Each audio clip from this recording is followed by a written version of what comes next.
The cold search asterisk. The city was alive with noise, lights, and cold hearts. Neon signs blinked high above broken buildings. Machines rolled down the cracked roads. No one smiled. No one looked down. No one noticed the small blue girl curled behind. The trash bins. Her name was Lyra, but no one had called her by that name in years. She was not part of the city. Not really. Just another unwanted alien, a stray, a lab mistake. She didn't even look human anymore. Thin skin, long fingers, large silver eyes full of fear. She hadn't eaten for 2 days. She hadn't spoken in 4. Lyra moved through the alley slowly, her bare feet numb from cold. Broken glass and wet plastic crunched under her. She didn't care. Her eyes scanned the piles of trash, looking for something, anything she could use as warmth. A rag, a sheet, a blanket. She found a greasy jacket, half buried under wires. She pulled it free. It stank of fuel and mold, but she wrapped it around herself. Her thin hands trembled as she clutched it close. Cold wind blew through the alley. She pulled the jacket tighter. Still not enough. Footsteps echoed nearby. She ducked behind a large metal bin, heart racing. She knew the sound boots. Heavy, slow, human boots. She didn't want trouble. Not again. But the steps stopped. A man's voice called out, soft and surprised. "Hey, are you okay?" She froze. Her breathing stopped. No one asked that question. Not to someone like her. A tall man stood at the alley entrance. His clothes were rough, but clean. His hair was messy, face lined with age. He carried a small repair case in one hand. He looked like a worker, a builder, but his eyes were soft. And he had stopped for her. He stepped forward slowly, careful not to scare her. "It's freezing out here," he said. "You'll get sick." Lyra didn't move. She pulled the jacket over her face and backed away. She expected him to walk off, or yell at her.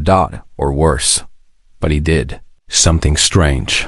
He knelt down, opened his coat, and pulled out a folded blanket. Warm. Soft. Clean.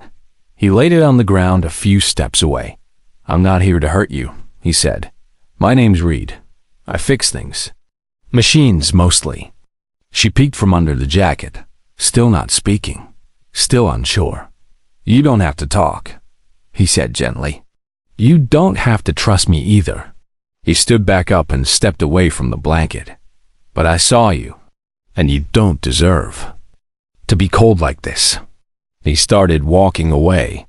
Lyra sat frozen for a moment. She stared at the blanket.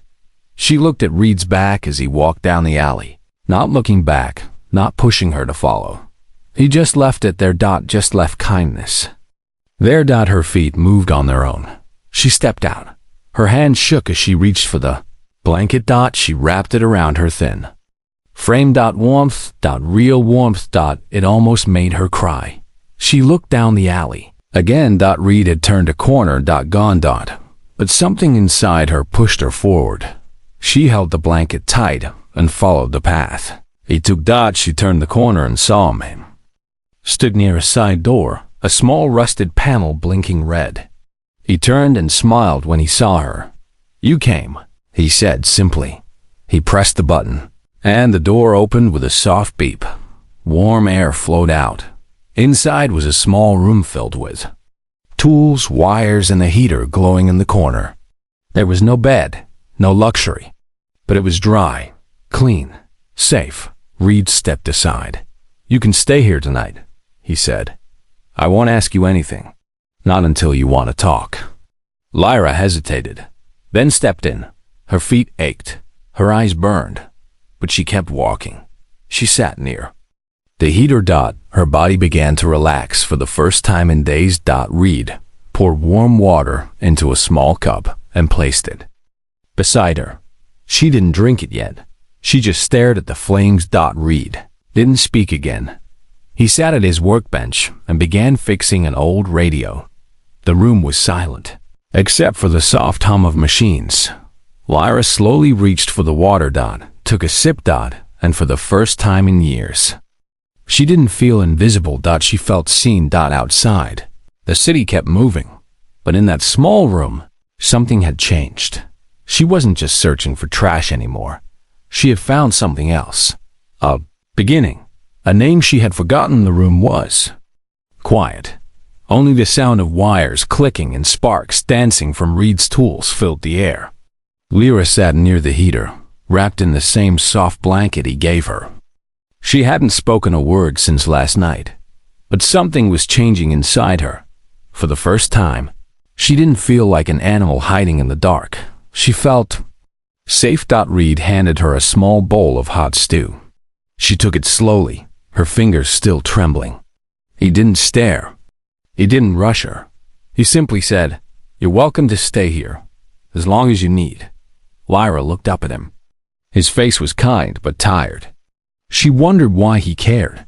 Why did this human not treat her like garbage? Why didn't he ask questions? After breakfast, Reed opened a storage box and pulled out some clothes. Simple, clean. He placed them near her. "You can change in the back room if you want. I'll fix your shoes." She stared at the clothes, then looked down at her own rags, torn, stained, barely holding together. She stood, quietly took the clothes, and walked behind a curtain. Later, when she returned, she looked different. Still quiet, still shy, but her posture was a little straighter. Her steps were lighter. Reed smiled. "Much better." She sat back down. He sat across from her, holding a small repair drone in his hand.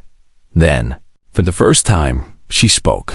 Her voice was soft, raspy. "Thank you." Reed looked up. It was one word, but it was more than he expected. "You're welcome," he said gently. There was silence again, but this time, it felt warm. "Do you have a name?" he asked after a while.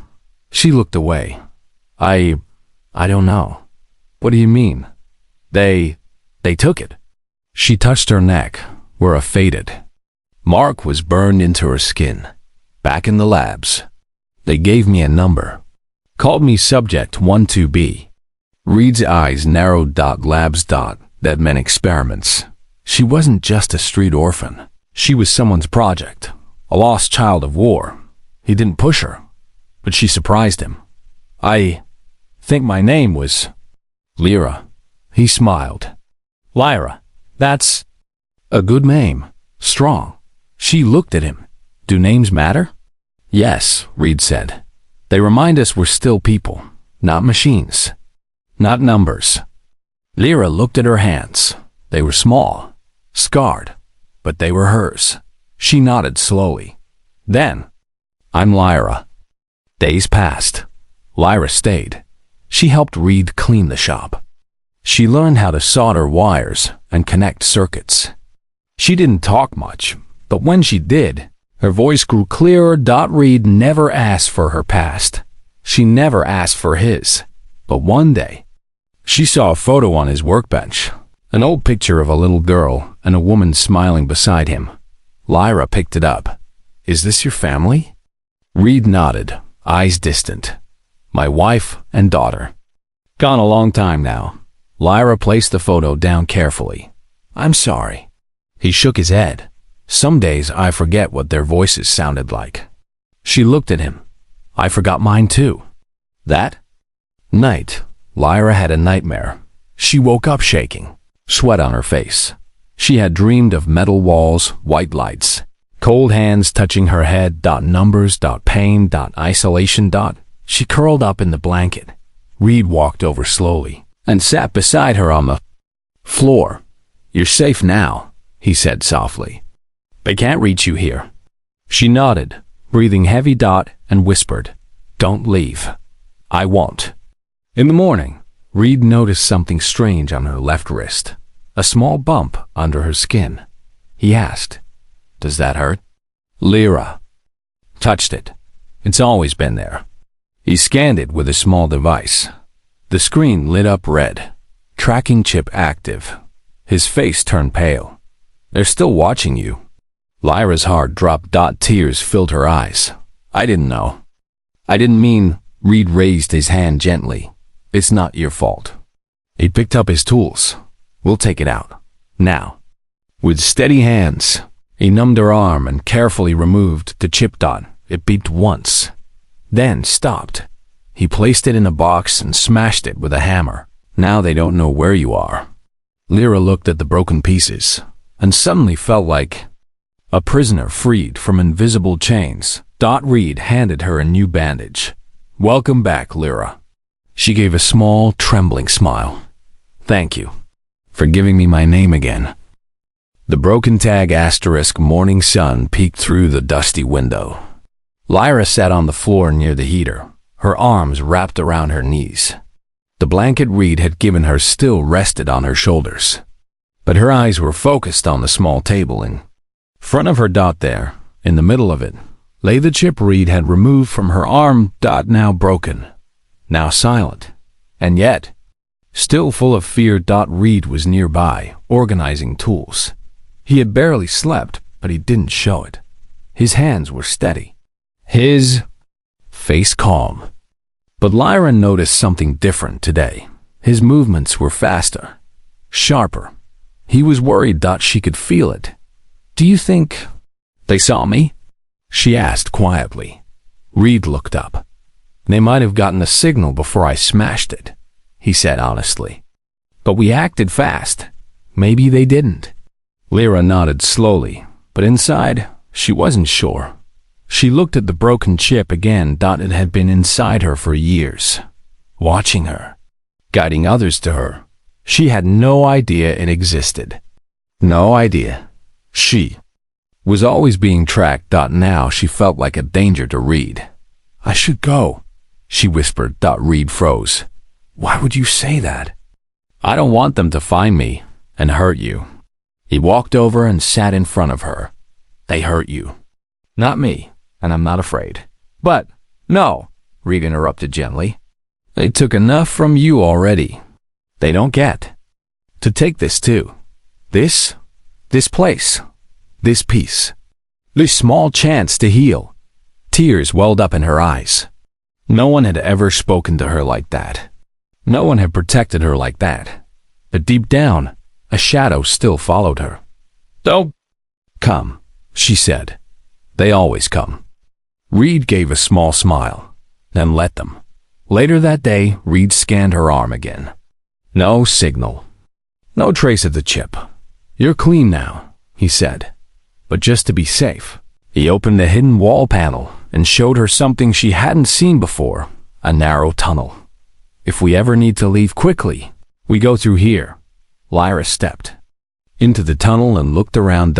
It was dark, but safe. Safe mattered more than light. That night, Reed gave her something strange, a tiny old device the size of a coin. It's a jammer, he said. Just in case. She held it in her hand. It hummed softly. It feels like protection. It is. He leaned back. You ever want to learn how to make one? Her eyes lit up. Really? You learn fast. Might as well teach you more than soldering wires. Over the next few days, Lyra became a student. She learned how to fix circuits, rebuild shields, even repair old drones. Reed was a patient teacher. He never yelled, never got annoyed when she made mistakes. And Lyra, for the first time in her life, felt smart. Not broken. Not trash. Just capable. But peace never lasts forever. Late one evening, while Lyra was working on an old comms unit, a low beep came from Reed's scanner. He rushed over. The screen flashed red. Activity detected near Zone 13. Unregistered vessel sighted. Unknown. Signature. Reed's face went still. Lyra saw it. They're here. Aren't they? Reed didn't answer. He just turned off the lights and covered the windows. They didn't run. Not yet. Instead, they prepared. Reed handed her a bag. Pack light. Only what you need.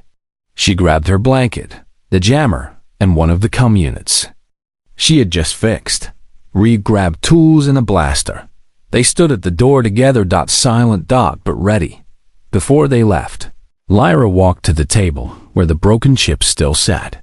She picked it up, looked at it, then threw it into the fire. The plastic melted. The metal twisted. The light inside it died. A symbol of her old life gone. As flames flickered, she turned to Reed. "Where will we go?" He smiled. "Somewhere they don't know your name, but where you'll still have one." Together, they disappeared into the tunnel. Two shadows against the night. One human, one alien. One promise of freedom. Asterisk. He called her family Asterisk. The tunnel was cold and narrow. Lyra followed close behind Reed. His flashlight lit the path ahead, showing broken pipes, fallen bricks, and old warning signs from a forgotten time. The air smelled like dust and rust, but she wasn't afraid. She was with him. That was enough. After walking for an hour, they reached a rusted ladder leading up to a small steel hatch. Reed pushed it open slowly. Fresh air hit their faces. Above them was the night sky, dark, but full of stars. They had reached the edge of the city. Beyond the hills was old farmland. Quiet. Empty. Safe. They walked under the stars, across the dry grass. No drones. No lights. No voices. Only silence. They reached a broken house at the end of the road. The roof had holes. The walls were cracked, but it was far from the city. Far from danger. It would do. Reed made a small fire inside the main room. He gave Lyra water and a place to sit. She looked at him in the firelight. His hands were rough. His face was tired. But his eyes, they were still kind. She finally asked a question burning inside her. "Why did you help me?" Reed paused. Then spoke softly. "You remind me of someone." "Who?" He looked into the fire. "My daughter." Lyra's heart skipped. "She was your child?" He nodded. "Her name was Mia. She was small, brave, smiled all the time." "What happened to her?" Reed's eyes filled with sadness. "She died during the war, when the labs burned everything." Lyra stayed silent. Then whispered, "I'm sorry." Reed shook his head slowly. "I couldn't save her, but when I saw you, lost, cold, alone, I felt like I had a second chance." Lyra looked down at her hands. She had never felt like anyone's daughter. She was just a test subject. A number. Until now. Later that night, she asked if she could sleep near the fire. Reed nodded. As she lay down, she looked at him and said, "If I had a father, I think he would be like you." Reed didn't answer right away. Then he said softly, "And if I had a daughter again, I'd want her to be like you." The next morning, Lyra woke up early. She watched the sun rise through a hole in the wall. The light touched her face. She smiled a real small smile. She felt something inside her. Not fear, not pain, but belonging. She helped Reed clean the house. They worked together, fixing a water line, checking solar panels, setting up a signal blocker. Reed taught her how to track movement from miles away, how to build a trap, how to stay one step ahead. He said, "Knowledge keeps you alive." Lyra listened carefully.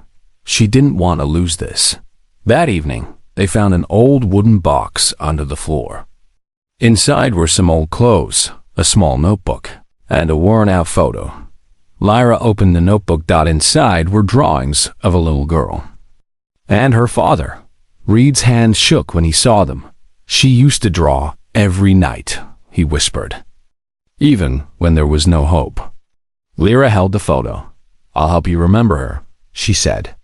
"Just like you helped me remember my name." They sat by the fire again, sharing soup. Lyra asked, "Do you think they'll find us here?" Reed looked outside. "Maybe, but not tonight." And for now, that was enough. But as the stars appeared again in the sky, far away, a drone clicked on. A red light blinked. The hunt wasn't over. Not yet.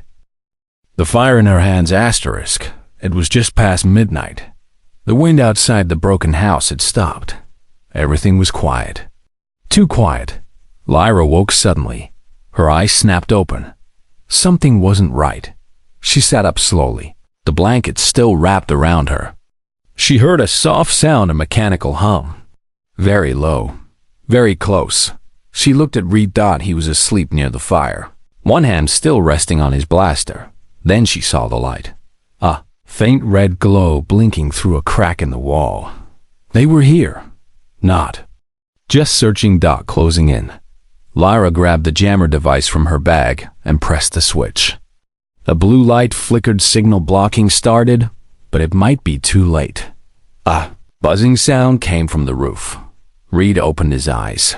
He knew that sound. Too well.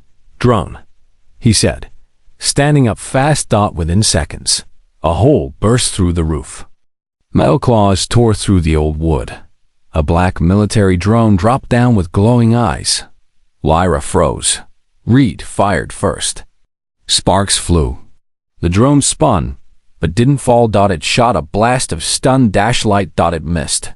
Reed ran toward Lyra. Go! Through the back tunnel. But she didn't move. Her body shook, not from fear, but from something else. Her hands. They were glowing. Bright blue, like fire. What's happening to me? She cried. Reed stopped. His eyes widened. I think. That's you. That's your power. My power? Yes. They made you in a lab. Maybe they built something in you. Something they couldn't control. The drone fired again. This time, the light hit the floor between them. Lyra screamed, not from pain, but from something deep inside her chest. Her hands burst with light. She raised them, without thinking, and the drone exploded. Metal pieces flew. Across the room. Smoke rose. Silence. Reed stepped closer, shocked. Lyra, you did that? She looked at her hands, still glowing, still warm. Tears ran down her face. I didn't want to. You protected us.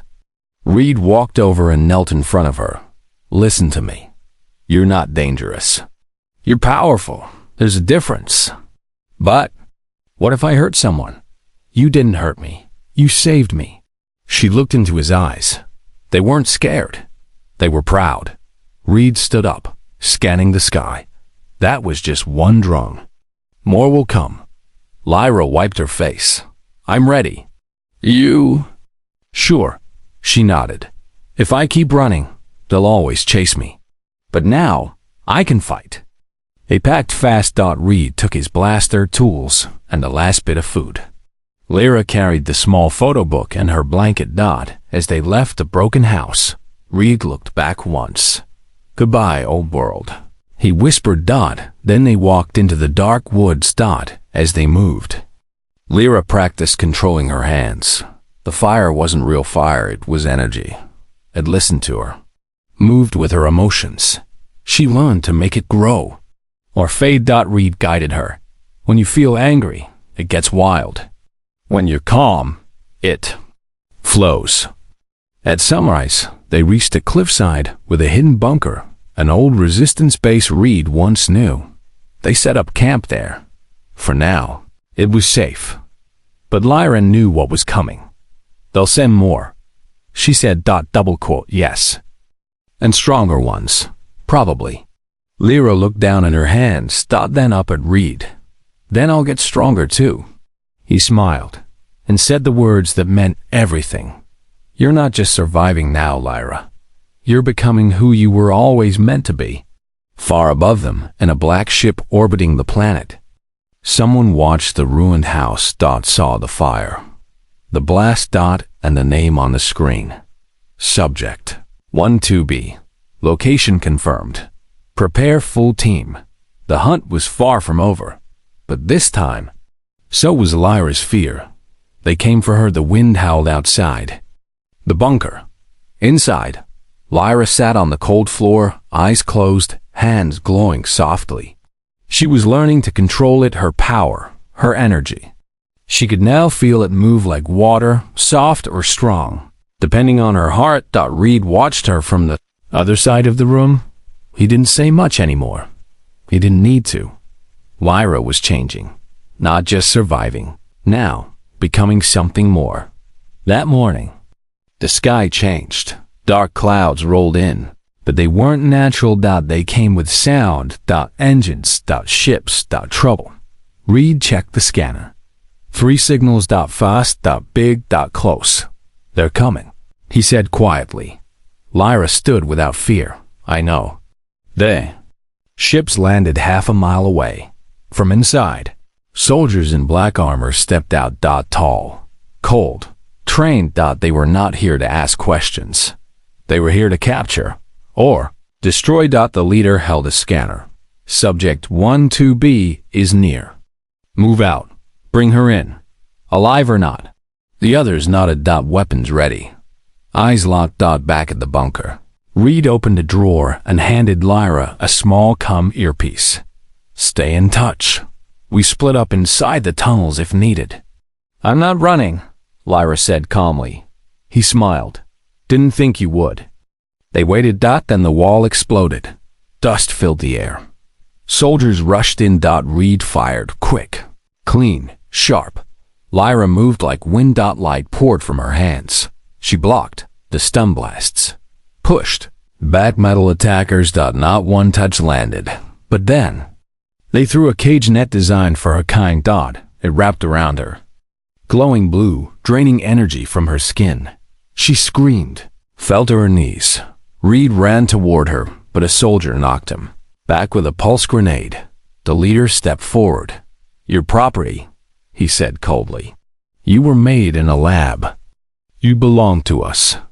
Lyra looked up, weak but burning with rage. I belong to no one. Her hand sparked, then burst. The net burned away. She rose, floating just a little, eyes glowing, hair lifting. Energy surrounded her like a storm. The soldiers stepped back. The leader shouted, take her down. They fired. Blasts of light, but none hit. She moved too fast. Too strong. She sent waves of light that broke their weapons, bent their armor, cracked the floor. Reed shielded his eyes as she flew forward, like a sun rising in the middle of war. He saw something new in her. Not just power. Purpose. She landed beside him, breathing hard. Shaking. But standing. They won't stop, she whispered. No, Reed said. But now they know. You're not easy to catch. She nodded. We need to finish this. End it, so no one else gets taken like me. Reed touched her shoulder. I'll follow you. Are you sure? She asked. I don't need to be sure. I just need to believe in you. She smiled. The last soldiers ran back to their ships. Defeated. The leader limped, yelling into his radio. Request backup. Code red. The asset is out of control. But Lyra wasn't running anymore. She was ready. From deep in space, someone powerful was watching. The creator. The man who made her. And now, he was coming himself. But Lyra would be waiting. This time, she wasn't alone. She belonged to no one. The stars above were calm. But in Lyra's heart, a storm had started. She stood on the cliffside next to Reed. Below, the black ship was landing. Bigger than any they'd seen. It didn't come for war. It came for her. And for control. Reed handed her a new communicator. I've sent a signal to the resistance. They know what you did. They want to help. Lyra looked down at the ship. No. One needs to fight for me. I'll speak for myself now. The ship's doors opened. A tall figure stepped out, clothed in white armor, face hidden behind a silver mask. The creator. His voice echoed through a speaker. Subject 12B. Return now. We will repair your damage. You are valuable property. Lyra stepped forward. Her voice was steady. I am not your subject. I am not broken. I am not yours. The crowd of soldiers behind him shifted. The creator did not move. You were made by science. By me. You exist because I allowed it. Lyra raised her hands. Energy glowed, but she didn't fire. Instead, she spoke to everyone. Loud, clear, true. I was made in the lab. That's correct. But I was healed by a human. She looked at Reed. He didn't create me, but he gave me my life back, my name, my hope. You called me a weapon, she said, turning to the Creator, but he called me family. You tried to erase my voice, but now the galaxy will hear it. She raised a small device, Reed's signal booster. She turned it on, and the whole world began to watch.